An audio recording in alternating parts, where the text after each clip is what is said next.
تصدق إن حتى لو موتور الطيارة سحب كمية مطر كبيرة جدًا، شركة الطيران برضه بتخلّي الطيارة تطلع عادي كأن ما فيش حاجة حصلت، ومش عشان بيغامروا بحياتك ولا حاجة، لأ خالص. المفاجأة بقى إن الموضوع مش خطر أصلًا، ده كمان شوية المطر دول ممكن يخلّوا الموتور أهدى وأكتر استقرارًا. خليك معايا، خد مثلًا طيارة زي البوينج 737، وقت الإقلاع كل موتور بيسحب حوالي 2200 رطل هوا في الثانية، وطبعًا مع المطر التقيل بيدخل مع الهوا كمية مَيّة مش قليلة، بس المهم بقى ولا نقطة مَيّة منهم بتوصل لقلب الموتور الحساس.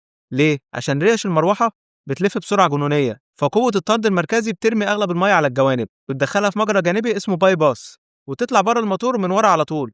والأغرب من كده بقى إن المَيّة لما تدخل بتساعد تبرد غرفة الاحتراق شوية، يعني في المطر التقيل الموتور بيبقى أقل عرضة للسخونة الزايدة. وفوق كل ده موتورات الطيارات لازم تعدي اختبار قاسي جدًا قبل ما تستخدم، لازم تفضل شغالة بدون ما تطفي وهي بتسحب مطر تقيل لفترة طويلة. الخلاصة حتى لو الدنيا مطرت جامد أنت في أمان تام، اطلع الطيارة واتطمن.